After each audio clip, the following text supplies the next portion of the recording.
Mike, I know you're not the mafia or anything, but hard money sounds like a scary thing. It sounds like what are you going to break someone's kneecaps if they don't get you back that hard money? Like what even is it? It is scary because so many people are afraid of it because they do think we're loan sharks. They think we're here to take their property.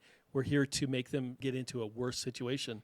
And it's the complete opposite. Hard money is there for the right investor, for the right property to help them out when banks don't really fit their needs. It's a great tool, and there's protections in there. We talk about, like we make them sign all these loan docs and these liens and everything. That's there to protect them and write everything out and make sure there's a third party involved. Protects them as much as the lender. Hard money is scary to some people because I think there's all these myths out there that they steal their properties, they take everything, like we're the old banks in the Wild West. They could just call a mortgage whenever we want. But the truth is the loan docs protect both parties so that they're in a position to make the money they want by using the hard money. But hard money, the real reason they call it hard money is it's based on a hard asset. It's not typically based on your income or your credit or it fits in a box because it may be a second or a third on a property cross lien. It's probably the most flexible lending out there.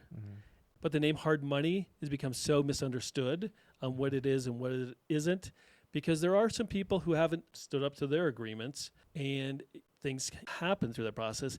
But 99.9% of the time, it's just someone lending money on a property they can't get money any other way at probably a better rate and better terms than they're going to get on any other loan. And all they want is their money back and their interest, and the borrower can make their money.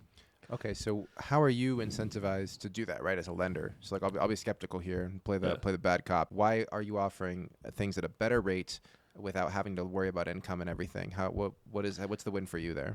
Number one is competition. There's not that many people who do this. So there's more people looking for hard money. It's actually an advantage for us because there's less people out there willing to put their name on hard money. So there's less hard money lenders. So basically as a lender, there's less competition for this business. So we don't have to spend a lot of money on marketing, following up, chasing people down. DSCR, traditional mortgages, all those people are fighting them all the way down to the closing. Typically someone wants a hard money loan and it's a unique loan. There's only a few choices. And we're looking for good loans just like they're looking for good lenders. So we're not here to charge them 18% and 10 points or 12% and 10 points. Like some of what has happened in the past, but that's with all lenders that was happening. We're here to find the right deals for us and for them, which means they're protected, they get their money, we're protected by our liens and our loans and all that stuff, and we get our money back and our interest. Gotcha. So I hear that it is a competitive advantage that not a lot of people, it's not a big market anymore. So that makes sense. I appreciate that. But so I'm still not understanding exactly what hard money is and how it's distinct from like a traditional loan. Yeah. So a traditional loan, they look at three factors. What's your credit score? What's your loan to value?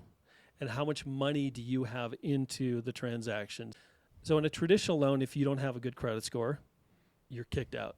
Hard money doesn't really care about your credit score. It does care about your credit. Are you not paying anybody? That's not a good client. But there's a lot of people in our business who use their personal credit cards. We've talked about this many times. Use their personal credit cards to fix up a property, keep their business going. That drives their credit score down. And once paid off, it'll go right back up. So hard money doesn't care about the credit score. Number two, income. You go to a bank, you go to Fannie Freddie, they care about income from you or the property.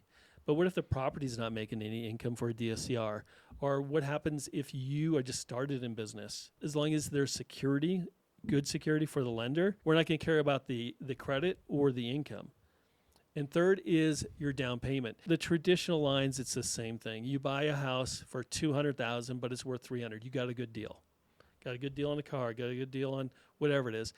Banks, traditional lenders look at it like, I don't care if you got a good deal. I don't care if that $200,000 property you just bought is worth $300,000. We're only going to give you a percentage of what you bought it for or the appraised value, whatever's lower. Hard money, we look at it the other way. Like they took it and sold it today, what's it going to be worth? Or if they put a few dollars in, what's it going to be worth? So in hard money, we look at the true value and not just what it's being purchased for, because there's a lot of opportunities out there. There's a lot of people buying stuff under market. And the fourth thing is uniqueness. There's very few lenders who are going to do a second or a third or multiple cross liens or land purchases. We call it a 911 credit score. We're giving people a private loan to pay off their credit cards with a lien on a property so they could get their credit score up so they can get a better loan. Flexibility in hard money is what it is because we base it on a hard asset. The hard asset is the real estate. We lend money and we're secured by that real estate. So since we're secured by that real estate, that's the hard asset part of it. And in the rest of it, like I said, we're not the income, the loan to value, and the credit score. We're not really diving into those things. That's where all bankers and lenders start with those three things. If you don't fit in their box, you don't get a deal, you don't make money. I think part of the confusion here might be like how I associate certain things with the word hard. So I associate like inflexibility with the word hard. But in reality, hard money is more flexible from what I'm hearing. It's really the traditional loans that are less flexible because they have these rigid criteria.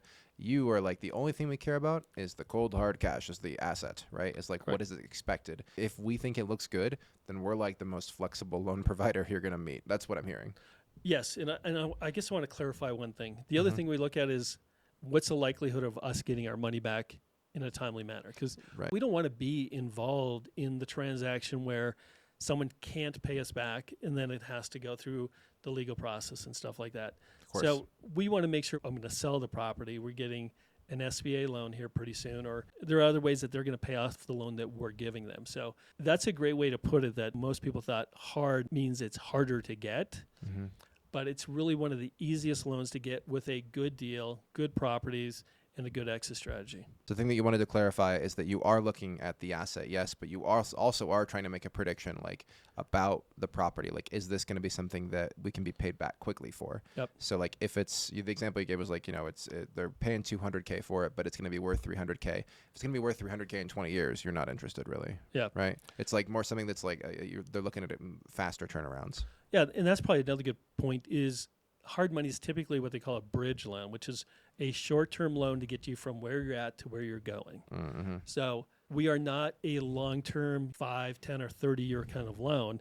This is just a short-term fix for a problem that can be resolved in the next 3 to 12 months. Buy a property, you're waiting for permits. You just need some time to get the permits so you can build a house or scrape the house and get on to the next thing. You have a property on the market and you're trying to buy another one. You need a bridge loan, a hard money loan, just bridging those two till that one sells. You find a great deal on a fix and flip and you're at a low loan to value and you don't have the money or want to put the money in because a lot of even the private lenders want 10 to 15%. But what if you find a property, you're all into it for 60%?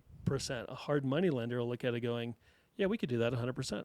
So in the right situation, I'm hearing that hard money is not scary. That's not the kind of hard money we're talking about. Like it's actually very flexible and it's very unique. Like it depends on the situation. For certain situations, it's the right call. And what are those situations again? If you could walk them through real fast. When you don't fit in the box, when your deal doesn't fit in the box, which is typically a credit score, it's income, or it's even loan to value or how much money you have into the property.